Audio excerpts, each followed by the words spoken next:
yet today, but clearly is doing very well on round 7. Iron Valiant EX with Entei. Now, Iron Valiant is a deck which definitely has a few different flavors to it, and Entei is one of the spicier ones. Yeah, it's really interesting. That Iron Valiant EX, I think a lot of the community realised like, how strong of a card it is. You know, that Tachyon bits, whenever the Iron Valiant moves into the active, allowing you to place 2 damage counters. And I think out of the gates, a lot of people are trying like a very Iron Valiant focused deck, where you play like 4, switch around. And I think we all quickly realised that might not have had the most legs. And then out of nowhere, this sort of Entei Iron Valiant list popped up where you're sort of using that damage to bolster the Combat Blaze. The Burning Wonder, I should say, and then Entei just being a very big, beefy attacker, and quite honestly, it's a real hard deck to deal with. So again, we're going to see a lot of damage flying around from both sides of the table. And you know what that means, Amy? That means it's going to be an exciting one. Yeah, Let's go. That's what we're talking about. I'm really excited to see these two play it out. These are some fantastic decks, and like we say, seeing the fantastic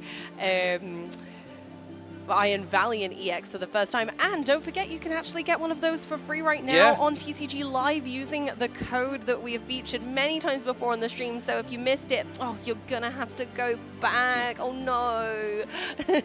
More fun TCG for you. So as we look, looks like the players are getting started. We have Jared Grimes on the left, who's very vocal on social media about his love of the Chen Pao archetype. He's been playing it exclusively all season. So I'm sure he's very happy to be getting his favourite deck to this 5-0-1 record so far. You know, one more win will guarantee him a place in day 2. Whoops, oh, that's a lot of energy. Uh-oh. Ooh, that is a bit scary. Yeah, and then over for Wellington there on the right, we do see that one copy of Raging Charizard and one of those Iron Valiant there as well. And a fun fact about Wellington there on the right, he's been playing Pokemon since he was 12. My word, so I wish I'd been playing Pokemon TCG since I was 12. Maybe I'd be up there instead of Wellington.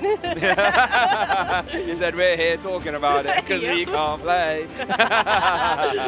Goodness gracious. No, it's good to see that a seasoned player has chosen one of the newer decks. I think they're definitely the kind of player who's going to be naturally gifted with a new deck and not be afraid to take it to an event straight away, straight out of the gates. But here we go, our round 7 here at the Latin America International Championships 24 is now underway. Bear in mind, viewers at home, a win here for either player pretty much guarantees them a slot in day 2. Ooh. And Jared is going to open up the turn here with that Shivery Chill, which allows you to grab 2 water energies from your deck, put them in your hand. This serves quite a few functions. Number 1, on face value, grabs your water energy. It also lets you deck check as well, so you can try and work out your prize cards. And Jared does have a Nest Ball, finds the Raging Greninja, which then you can use concealed cards, discard one of those energies, and draw 2. Fantastic synergy there. You've said it all, Shay, absolutely.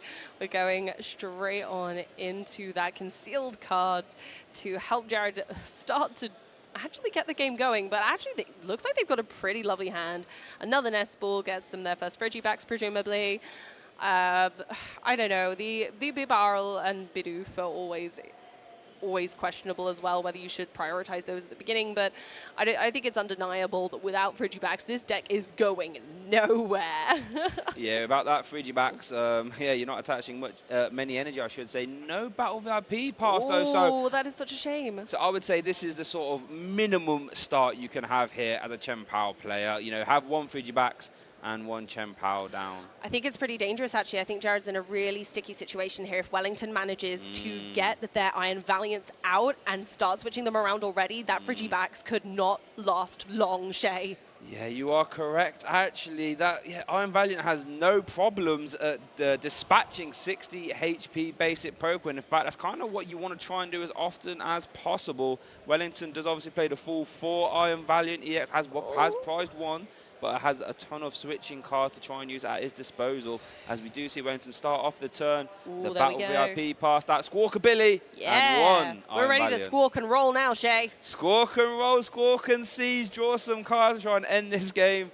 as soon as possible. And Jared's realizing, okay, hold on a second. That's an Iron Valiant. Oh, no. That's not good for me. Oh. We see a 2 escape. Oh, look at all the switching cards in hand. But wait a minute. Already? If Wellington was to use the Squawking Caesars, that's a lot of switching oh, cards. No. I suppose they haven't used Entei's ability yet. Yes. So looks like that's, yeah, they're going in for that next probably. Looks and then like then use one of the switching options. Oh, and it was another Entei. Okay, so they could go into the Entei here, switch into another, use its ability again, then switch into the Iron Valiant for Tachyon bits. So there's still potential for enough card draw to like kind of not waste those switch options if Wellington wanted to go aggressive. They don't have to. I suppose that's the thing. They're in a position where if Jared still kind of ends up with a not so favorable hand situation, this could be okay for Jared actually. For Jared. So it looks like Wellington's going to opt to switch into NTV. Fleet-footed again. Switch. Oh, no, another. No. Oh, my goodness, no. So just to explain, viewers, as to why this is not great here for Wellington, because he would love to use that Squawking Seeds on that Squawkabilly on the bench there, so he can discard his hand and draw 6 cards. However, that would be discarding pretty much all of his switching options, which means he won't be able to maneuver around those Iron Valiants as much. So that's why we'll have to keep an eye on. Will Wellington even want to use the Squawkabilly? No, I think it might be a bit more of a silly billy than a Squawkabilly if they decided to use it with all those switching options. A bit of a Billy, as we do see the Iron Valiant hit the active and use that Tachyon bits, allowing you to place 2 damage counters on any one of your opponent's Pokemon. And looks like we are going to see that Squawkabilly being used. Squawking Seas, draw 6 new cards. Oh, there was at least one more switch. There is another Battle VIP pass. That's nice. And a research, okay. Yeah, and remember, the supporters are still live. Wellington has not used a supporter, so the purpose of research can be played, but no energy, actually, as of yet. No, I suppose this deck is light on energy and doesn't have particularly any ways of searching it. The Magma Basin's there to be able to use and maneuver the Fire-type energy around very efficiently once it's in play, because you'll be able to bring it back from the discard pile, putting 2 damage counters on one of your Pokemon. I guess one line Wellington could still do if he really wants to try and go after that Frigibacks on the bench is if you can get one more activation of Tachyon bits, you could then use Yoga Loop, because that'll go up to 40. You could Yoga Loop it, take another turn, and then potentially KO whatever Jared puts in the active. So the turn hasn't quite closed yet for Wellington. That Yoga Loop for a double turbo energy attachment lets you put 2 damage counters on one of your opponent's Pokemon. However, if those 2 damage counters knock out that Pokemon, you get to have another turn. We could be looking at a KOing 2 Frigibacks with 1 stone situation here, depending on what comes down next. Oh, yep. So it looks there like we go. There's the next one. I imagine the Tachyon bits are going probably on the Frigibacks again. Yep, on the Frigiback. Yeah, there he is. Here we go. Can Wellington do it? Gonna switch. It's happening. He's going for it's it. Happening. He's going for it. If Professor Research finds a double turbo energy, we will see a Yoga Loop turn 1 and steal the turn away from Jared. Wellington, what you got? Oh, that was a fire. 2 tracking shoes. He's got the double turbo. Yes. The Yoga Loop will be live, Amy. Oh, and a fantastic hand to boot, right? Wellington didn't even draw the 7th card. Hold on a sec, I don't even need it. And there it is. Oh, amazing. Is this Concede City here for Jared? Do you just do you just wrap this up? Because this is looking mighty dicey. Oh, I feel so sorry for Jared, who clearly was very unawares that Wellington was playing this. I think the Entei wasn't enough of a giveaway from that Entei start. Yeah, and all of a sudden, wow, not having the second Frigibacks is really going to bite Jared. To be fair, even if he had 2, this is still an incredible turn here for Wellington. He does find an Earthen Vessel, discard 1 fire, so now that can be reattached via the Magma Basin if he likes as well, to prepare that Entei to attack. And don't forget, Wellington still has 2 copies of Tregan Shoes, so can dig even further in his deck if he likes. Honestly, I must be a Magikarp because I'm floundering to know how on earth Jared's going to be able to get out of this situation. Just pure splashing around, thinking, how on earth do I get out of this? And looks like and that's Magic Splishy Splash. Loving that production stuff. Let's go. And we do see that Yoga Loop. KO in that Frigibacks, and Wellington will get to take a prize card. It is a Battle VIP pass, unfortunately. But now Wellington gets another turn. Crazy, right? Jared's only had 1 turn this entire game so far, and Wellington's board looks dangerous with a capital D. Yeah, that is a danger. That is not what you want to see in round 7 of an international championships. Here we do see Wellington starting off. Is that boss's orders? Ooh. Is that? I think I'm not sure. I think it is. Right.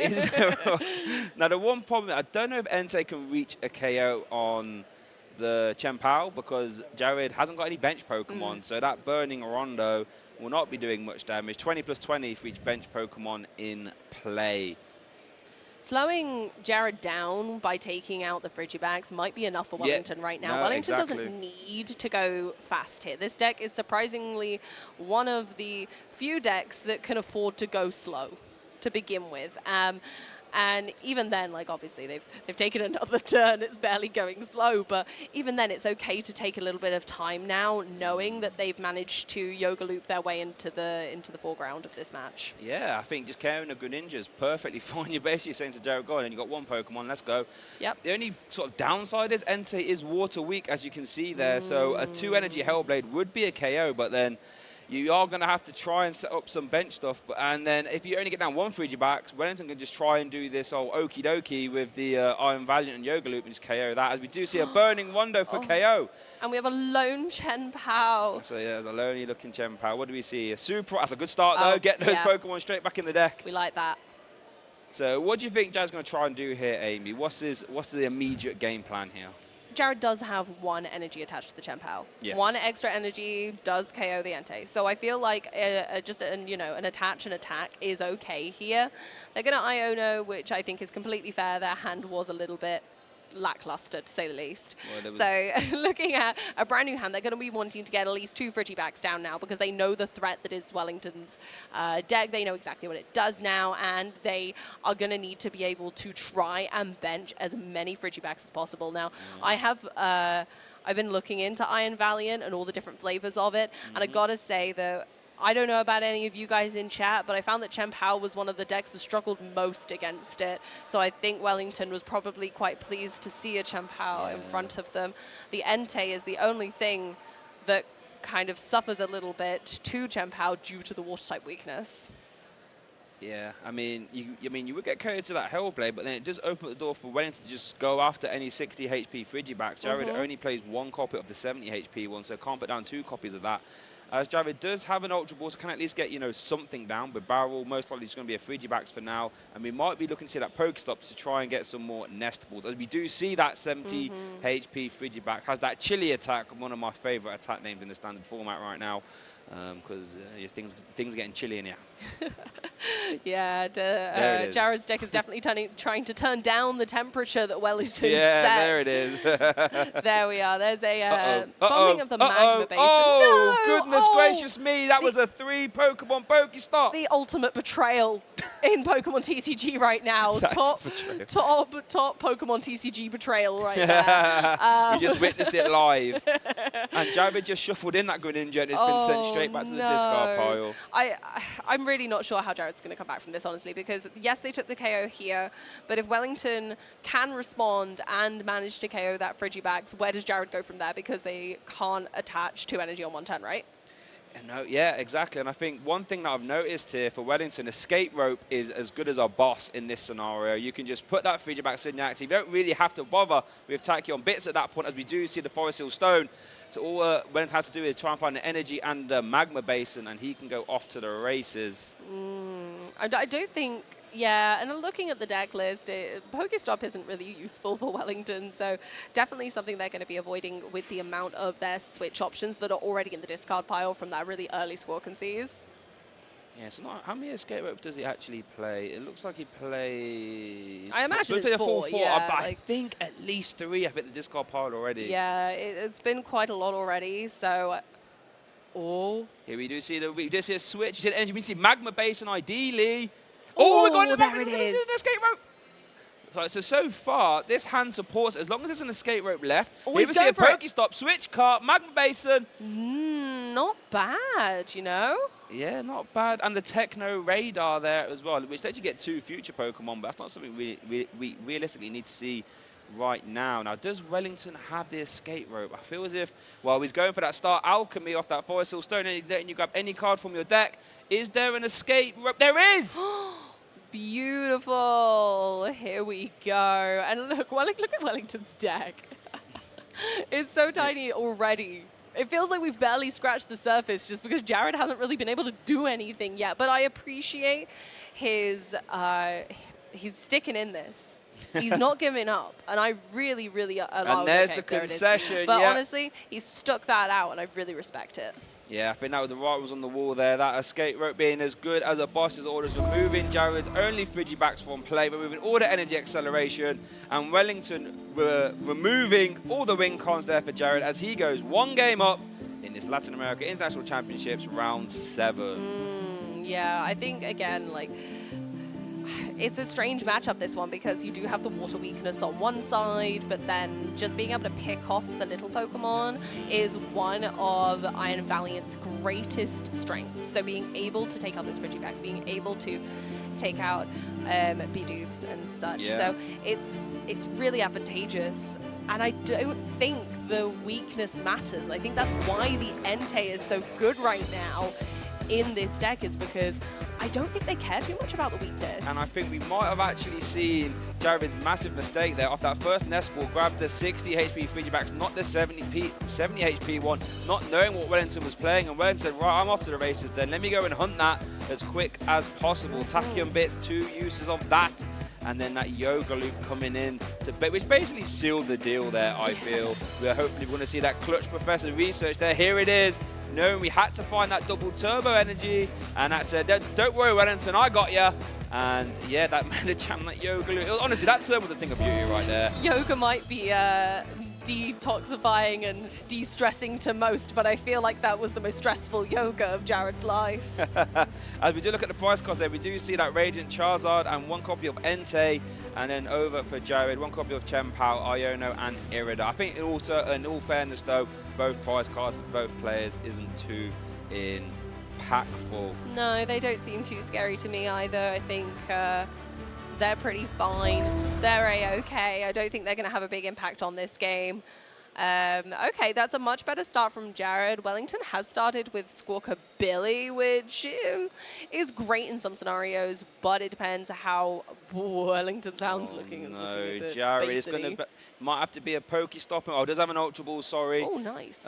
So we'll be able to get at least one basic Pokemon down, but I think it might have to be the Pokestop trying to fill Jared's board if he can find a Pokestop. Oh, no. Had actually led that copy of Bidoof, which again, that's 60 HP, I believe, that Bidoof, right? So that could be in the same region. As we do see Jared get the 70 HP Frigibacks this time, hopefully that can change the fate for him. Yeah, remembering that Bidoof is also weak to Medicham. So when it's in the active. Oh, but Medicham places damage counters though, right? So like that wouldn't activate weakness, I Oh, believe. no, it wouldn't activate weakness, but he can use the other attack. Oh, yeah. If he plays any fighting energy, does he? No, actually, no. So fighting, no. so. Oh, didn't notice before they're playing 1 jet energy though. the I like jet that energy. one. Well, I can feel use as that if on the this Squawkabilly Pokestop could be too. very important. Do we see a battle VIP? Oh no! No. Getting rid of The Frigibacks. the Frigibacks. No. Look at that hand, folks, Oh. for Jared. That is, oh no, Oh, no. goodness gracious. So Wellington's eyes are widening.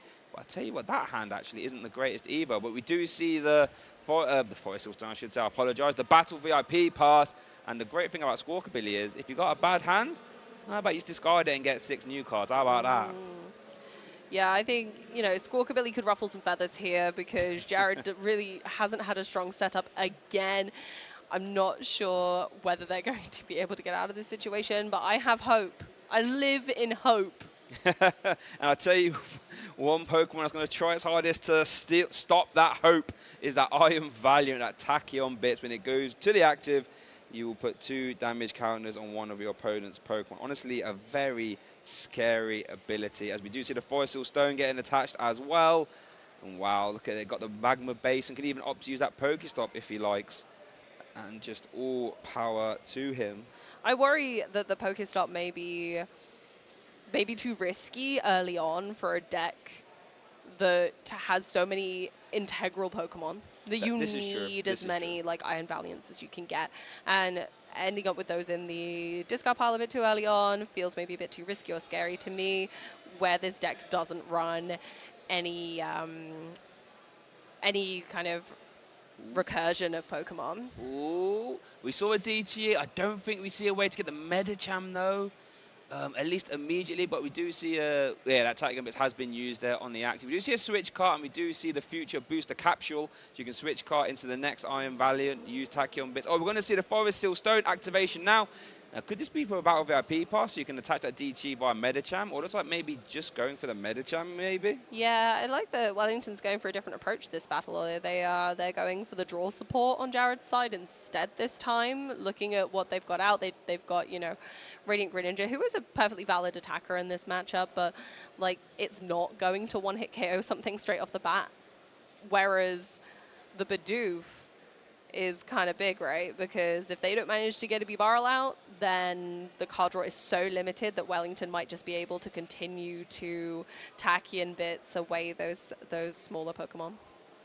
Oh no, here we go. We're going to see it again. That's 4 damage counters on that Bidoof. We see a DT on that Medicham. You know what that means? Wellington might be doing some old yoga loop shenanigans once again. Oh my god. Oh wait, Evan's going to just take the mid-turn. Oh, they're going to spread some more damage. Wow. Oh, this is some champion play from Wellington. We're really seeing the skill that it takes to learn a deck like this back to front, because rather than being greedy and taking the KO now, they're biding their time, using the professor's research with an empty hand. It's just the godsend of any TCG player. That's what everyone wants to see, being able to discard nothing and draw 7. Oh, the dream. Basically accomplishing what you wanted to do and then playing your supporter. Incredible. What a statement. And I said, speaking of statements, this Iron Valiant has put on such a show here, doing so well. As we do see the Yoga Loop, that KOs the Bidoof there and takes a whole new turn there for Wellington. And he goes back over to him, gets the top deck. Wow. And let's see what he can do now. I mean, if Wellington can maneuver these Iron Valiant again, as well as they did last turn anyway, it looks like they might be able to get another KO on the Frigibacks. And once again, Jared is left with 0 draw support and 0 energy acceleration as of the beginning of the game. Wellington is putting so much pressure on right now. And you can tell why, they're probably going to be looking at going into day 2 very soon, potentially. And, Wellington can just use 3 Iron Valiant this turn and not even have to attack. I mean, if he can get the Yogi Loop off, that's nice, but it's not even a strict necessity right now. No. As we do see the retreat there into the next Iron Valiant, so another Tachyon Bits can be used at some point. There we see... Oh, yeah, actually maybe forgot to use that there, but then we see the escape ropes as the next Tachyon Bits. No, oh my goodness gracious me! Greninja's so lonely, just like Chen Pao last game, but unfortunately for Jared, Greninja has much fewer HP. Yeah, I mean, unfortunately for Jared, he's only got a Raging Greninja down.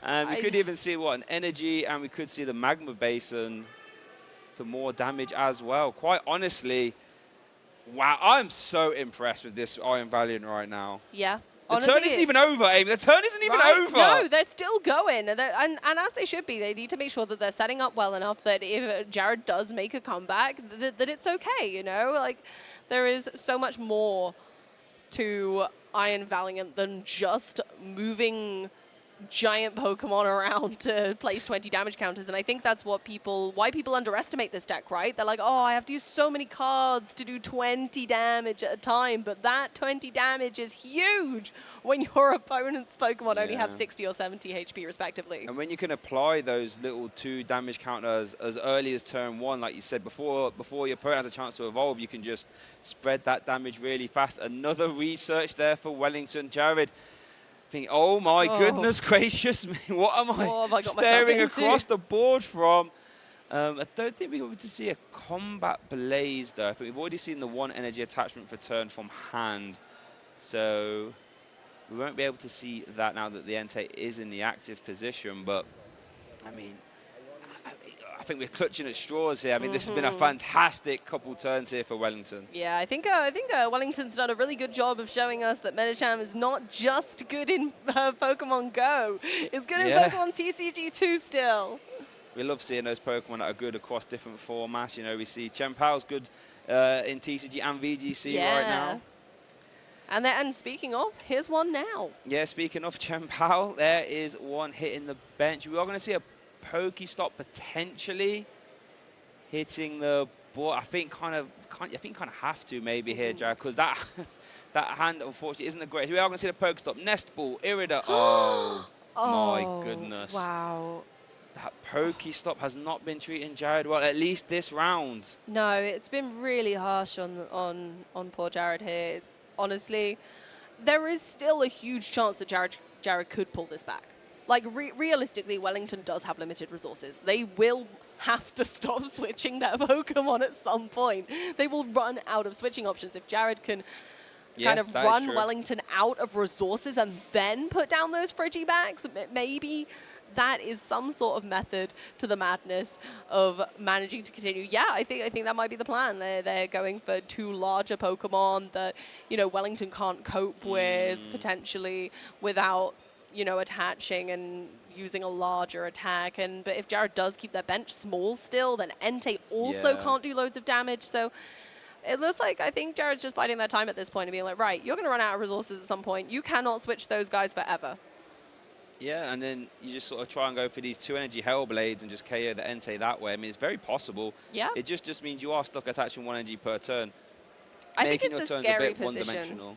I think it's a scary position, but not an impossible position for Jared. No, this is true. It's definitely a win con. That's where when you get to these sort of late stages and you get the sort of good players filtering through, it's just reevaluating your win conditions and then just working towards them as often as possible and try and turn those losses into wins or ties into wins. If we do see a fleet foot into an escape rope, all manner of switching options there for Wellington. Yeah, that's a really great hand, actually. They're still really stacked with a lot of switching options, but if Jared can just kind of slow the pace of the game down forcibly, then Wellington might start to struggle. Jared's learnt their lesson from the first game. They know that what Wellington is trying to do now.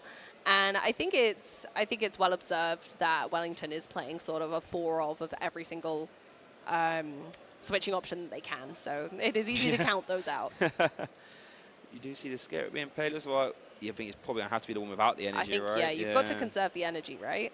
Because you want to take a knockout slowly but steadily. Yeah. As we do see an Iron Valiant hit the active, does have that future boost capsule on it. So it does have a free retreat cost right now. As we do see that Tachyon Bits activation, putting 2 damage counters on that bench Chen Pao. We see an energy hitting the benched Entei as well. And yeah, it looks like we're going to see at least a Burning Rondo here. We see a Stadium replacement as well, so no bailout Pokestops for Jared, at least immediately. I mean, they've not exactly been treating Jared very well, have they, sadly? No, unfortunately, they have not. But I guess when you've got a hand of just 3 basic energy, you would love to at least have the chance to roll the dice with Pokestop there. Yeah. We do see the Iron Valiant retreat into the next one. Tachyon Bix again. That's now 4 damage counters on that bench Chen Pao. And just to note, the Jared doesn't play a Pal Pad, so there's no way to get those poor Iridas back. We do see a switch being used there to bring the NTV into the active. So we are going to, looks like, yeah, I think it looks like we've already seen Fleet Footer being used. So we are just going to see that Burning Rondo. Doing the math there. Let's see. Is it going to KO? I don't think it does. It's definitely not going to KO. No. No. Oh, there we go. So, yeah, there you go. Jared is forcibly slowing the pace of the game down, saying, all right, go on then. Fine. I won't put anything down that you can KO. I'm going to keep this big for a while, for as long as I can. But now that Chen Pao has damage on it, obviously that then gets a bit dicey, right? Yeah, and that's a lot of damage there. 6, 12, 180. Well, they put 220 on. I mean, doesn't Chen Pao... 6, 12, 180. Yeah, they've definitely put 220 on there, right? I mean, Chen Pao has 220, so I'm guessing... yeah. Not the correct... Okay, I'm going to do it. Fine, I was avoiding it, but I'll do it. Okay, how much damage is that ND doing? So, 2, 4, 6, 8, 10, 12, 140, 160, I'll make that. And then the plus 20 from the NT. So 180? 180. 180, cool. So we don't need the 4. We don't need that 4. I think that 4 must be on there. Yeah, I think that's a mistake. But that's okay. As long as, you know, the judges are there. They know. They know. Whatever goes on the Chen Pao next is, if it has to take a big attack, then obviously it's going to get KO'd then, sadly. So we do see Jared there attaching energy to the active, and it looks like just a pass. And then over to Wellington, who's then going to use the fleet-footed to get another card from the deck. We are going to see a switch as well, I imagine, into the next Iron Valiant. Tachyon Bits activation, another 2 damage counters. Going for the Frigibacks. It's too scary to bench a Frigibacks, right? Even when the temptation of a really harshly damaged Gem Power is there, Wellington knows they can't let it stay there. That little guy is going to become big real soon. Yeah. He is a fast grower. And then once the Bax Caliber comes down, oh wait, are we going to see a DT off this Chorus? Are we going to see a DT off the Chorus? Oh, we do see a trekking shoes though. So can look to dig even further. Obviously, if we do find the DTE here, we'll be able to end the turn with a Yoga Loop, which would then KO the benched Frigibacks and then steal another turn as well. Yeah, the double turbo energy is fantastic for this deck in particular, because where you're placing damage counters, the damage reduction you take from the double turbo energy doesn't really do anything, which is fantastic, unless you're aiming to use the Medichance second attack. But in this scenario, we know that's not the case. That's not possible. We don't got the energy for it, and that's okay. As we do see the damage on the active Gem Power has been rectified now, so that is the correct amount of damage there. Yeah. So it looks like Wellington is choosing to Lost Zone an Entei and a Professor's Research. So going to keep the Nest Ball and the Trekking Shoes as well. Ooh, doesn't want to keep that energy, or debating actually whether we want to keep that energy off the Trekking Shoes. Does only play 2 copies of double turbo energy, so actually looking for a one-off here. So it might not be the easiest thing in the world to do. No, but I think the deck is already quite thin. We've had a lot of Professor's Research. We had an early Squawk and Seize, right? So I think it's not impossible. It's slim chances, but yeah, going for the Tachyon Bits there. Frigibacks is gone again. Wow, that's honestly, I can't believe it. No Frigibacks can remain. This is a no Friggy zone. It's a no Friggy zone. Yeah, it's a hot zone right now. No Frigibacks allowed. They just melt. That's what the Enteis are so hot. The Frigibacks hit the bench and just melt into the discard pile. The poor things. And then we see the switch card switching into the Entei. So now you can use that Burning Wando to take the KO here. Go down to 2 prize cards, and what does Jared do? Does at least have the energy on the next Gem Power, so we'll be able to KO the Entei. But then Wellington's just on his march to victory, as we do see that Burning Wando for the KO. Wellington going down to 2 prize cards. On a very harshly damaged Gem Power, and I think at that point, that Gem Power's going down no matter what. And Wellington's going to be taking probably the switch card and the Entei there. Switch card again, really helpful. I don't think they need another Entei right now, but hey, the more the merrier apparently. Entei has leapt out of the burning tower for this battle and has been doing a fantastic job. Yeah, quite honestly. I mean, you would like to have that Entei, or maybe even the Charizard, just to KO that remaining Gem Power as easily as possible.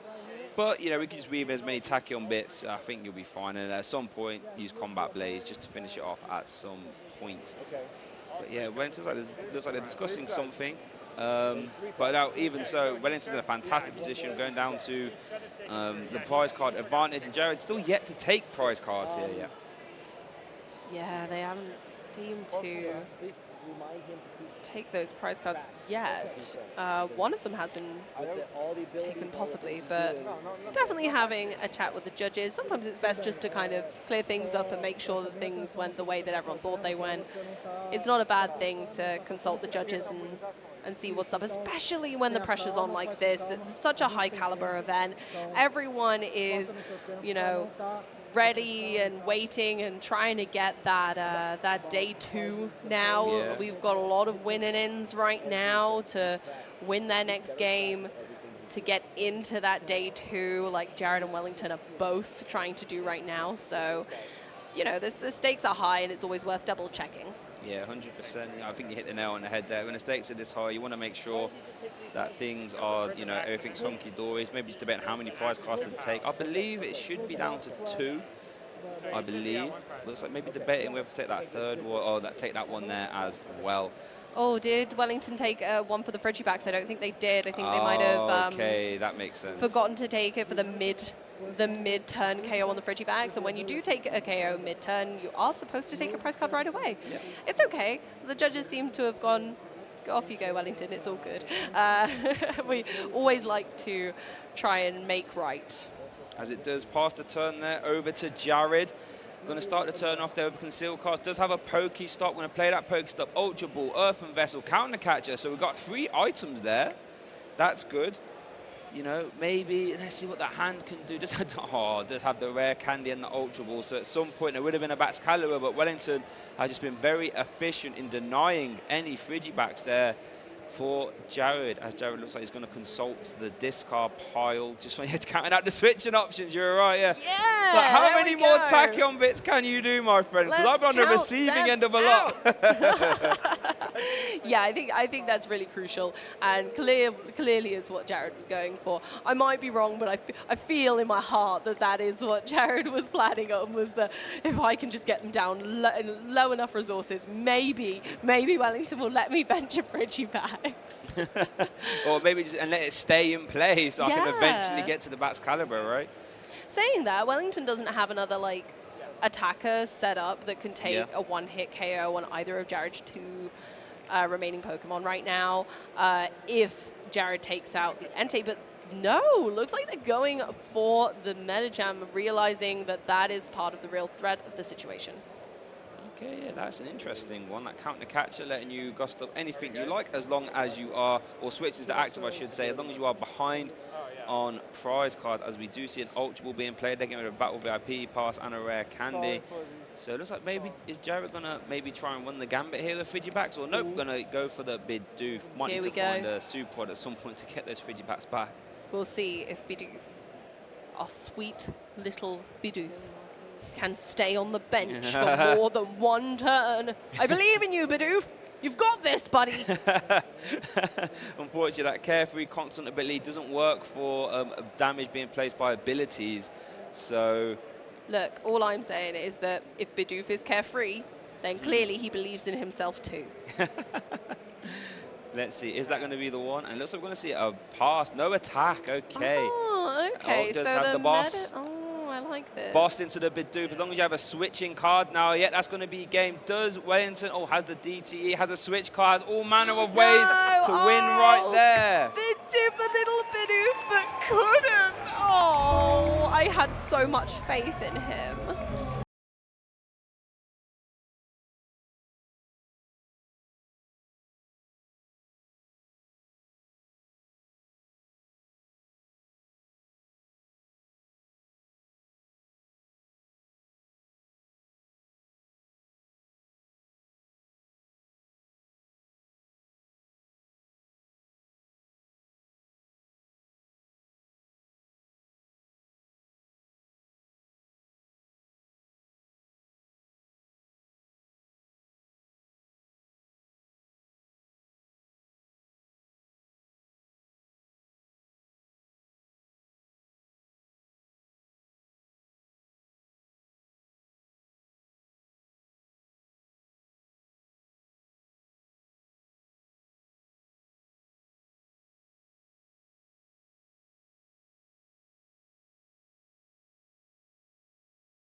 Oh my goodness gracious. My gosh, let's have a look at that replay with the Pokestops.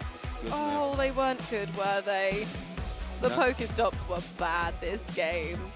Yeah, and unfortunately, with a deck where you sort of require to use the Pokestop as a way to draw cards, sometimes it works out well, sometimes it doesn't. And Wellington was having a whale of a time just drawing through the deck, using the Tachyon bits, as we saw, having that Yoga Loop again, making the Yoga Loop play look easy. It's not an easy play to do. It's really not.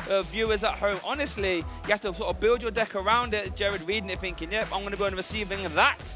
And there goes that Bidoof. And then I think from there, it was just such an uphill struggle. Wellington was just constantly in the driver's seat. And there another Pokestop, not doing very well there for Jared.